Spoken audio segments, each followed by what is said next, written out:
In this session, we will be learning about what are the types of ledgers, what is a general ledger, what is a subledger, example on general ledger and subledgers. So let's begin. Hello everyone. In this session, we will be learning about what is a general ledger or a main ledger and subledger. So before understanding what is a general ledger and subledger, let us first revise and understand what is a ledger account.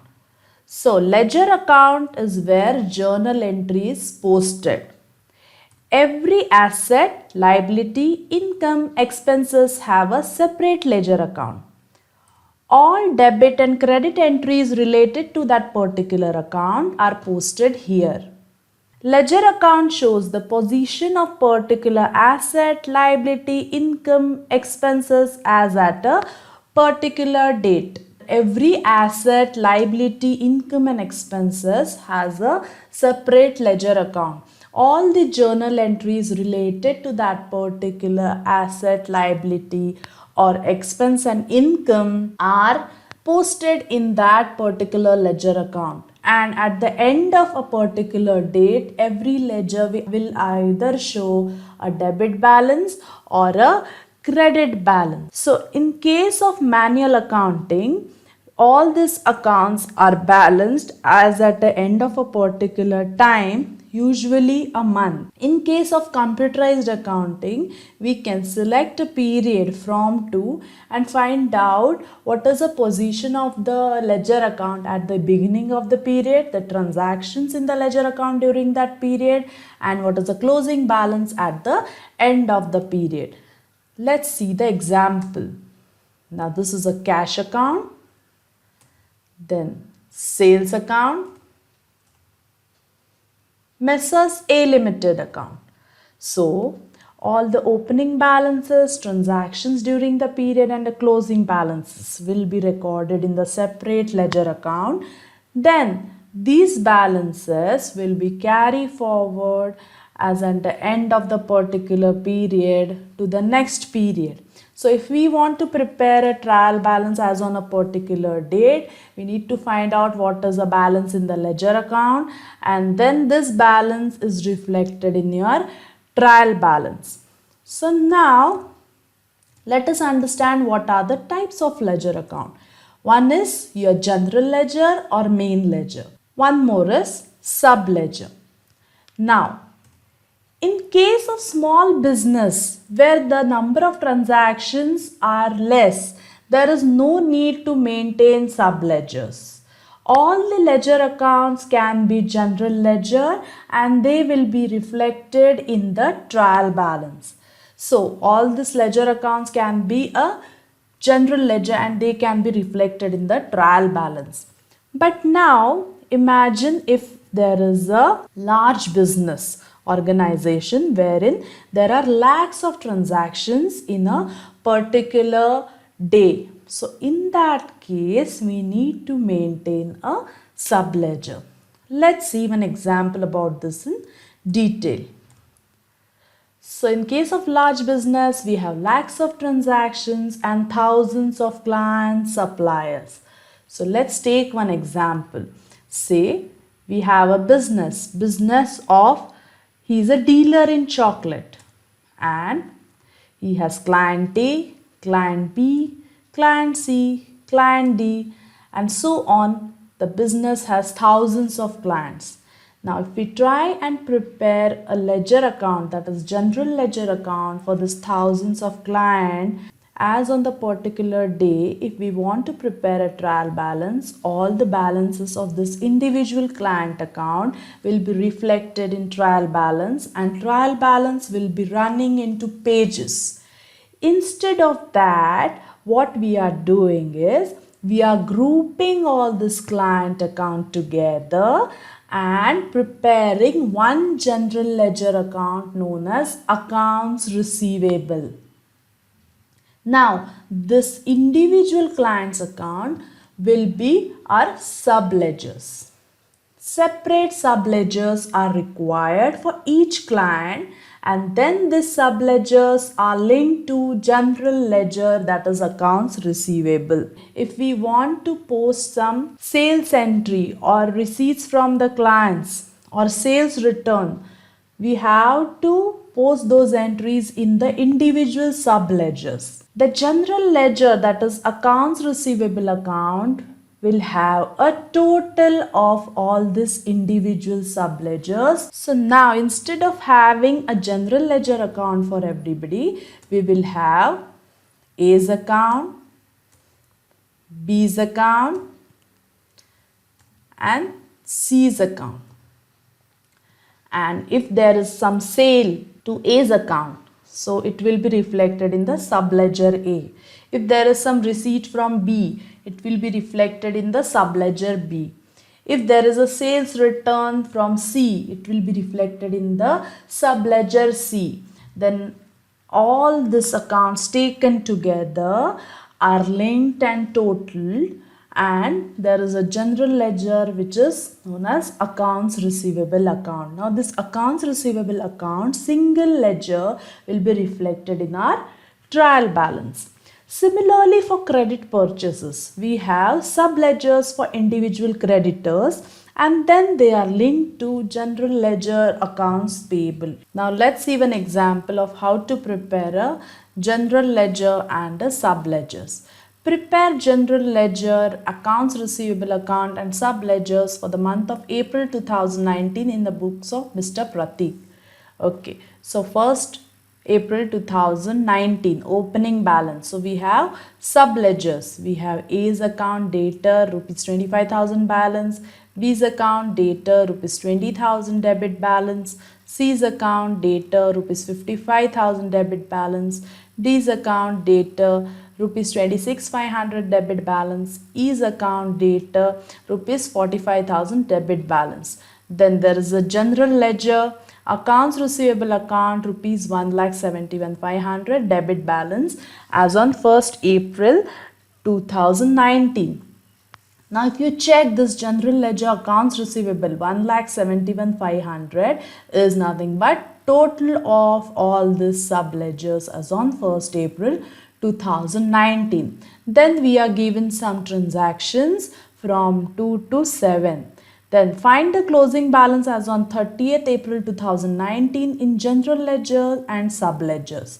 So we have to prepare subledgers, and then we have to find out what is the balance as on 30th April 2019 in general ledger and subledger. So let's first prepare a format of subledgers and then post these transactions in individual subledgers.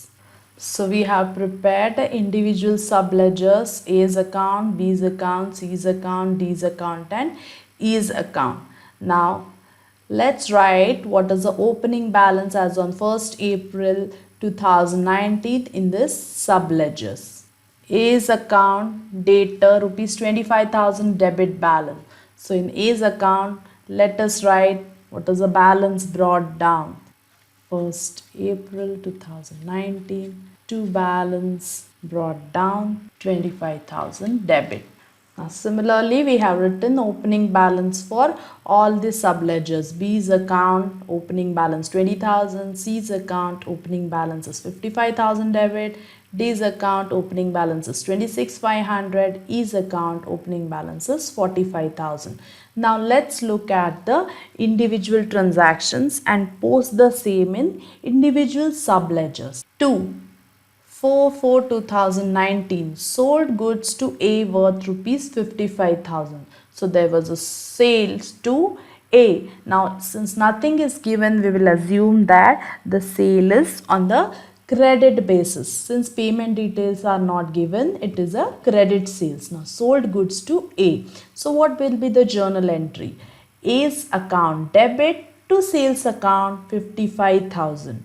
So let's post this entry in A's account. So A's account debit to sales account. So 4th April 2019 on debit side of A's account to sales account 55,000. Let's name the voucher number as V1. Now let's go to the next transaction. 8/4/2019. Sold goods to B worth rupees 45,000. Now since nothing is given, we will assume that this is also a credit sale. So goods sold to credit on credit basis to B worth rupees 45,000. So what is the entry? B's account debit to sales account 45,000.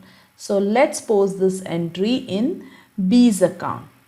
On the debit side of B's account, 8/4/2019, to sales account, voucher number V2, 45,000. Now let's see the next transaction. 4. 10/4/2019, goods worth rupees 20,000 returned by C. Now there were some goods which were sold to C. Now he has returned the goods worth rupees 20,000. So what will be the journal entry for sales return? The journal entry will be sales return account debit to C's account 20,000. So we have to post this entry on the credit side of C's account. Let's post this. On the credit side of C's account, 10/4/2019, by sales return account V3, voucher number 20,000. Now let's see the next transaction. 5. 15/4/2019, check of rupees 25,000 received from D. So we have received a check from D. So the entry will be bank account debit to D's account 25,000. So let's post this entry in D's account. On the credit side of D's account, 15/4/2019, by bank account V4, 25,000. Now let's go to the next transaction. 6. 21/4/2019, cash of rupees 35,000 received from C. So we have received a cash from C. So journal entry will be cash account debit to C's account 35,000. Let's post this entry in the C's account. On the credit side of C's account, 21/4/2019, by cash account V5, 35,000. Now let's see the next transaction. 7. 28/4/2019, check of rupees 35,000 received from B. So 35,000 received by check from B. So the entry will be bank account debit to B's account 35,000. Let's post this entry in the B's account. On the credit side of B's account, 28/4/2019, by bank account V6, 35,000. Now let's see the next transaction. Now the 7th was the last transaction. Now what we will do is we will close all the individual subledgers and find out what is the balance as on 30th April 2019. And then we will take the total of all the balances of the subledger and find out what is the balance of general ledger as on 30th April 2019. Let's do that. A's account. Debit side total is 80,000, credit side total is 0. So 80,000, 80,000. 30th/4/2019, by balance carried down 80,000. On 1st May 2019, to balance brought down 80,000 debit. Now the next. B's account. Debit side total is 65,000. Credit side total is 35,000. So 65,000 on both the sides.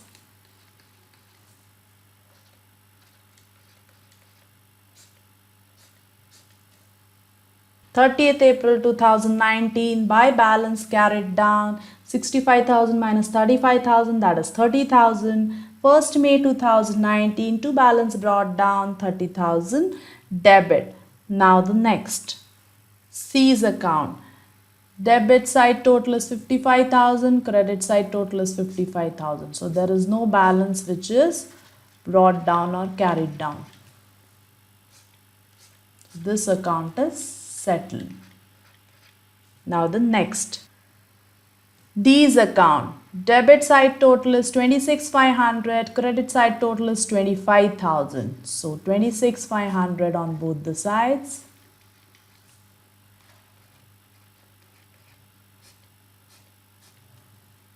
30th April 2019, buy balance carried down 1500.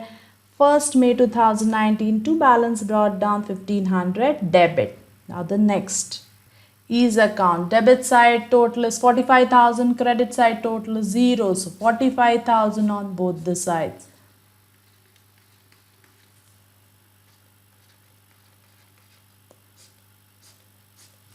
On 30th April 2019, buy balance carried down 45,000. 1st May 2019, to balance brought down 45,000, debit. Now let's see what is the balance of each individual sub-ledger, and then let's find the total of that to find the balance of a general ledger accounts receivable as on 30th April 2019. Now if you see this 30th April 2019, when the balance is carried down is coming on the credit side, that means it's a debit balance.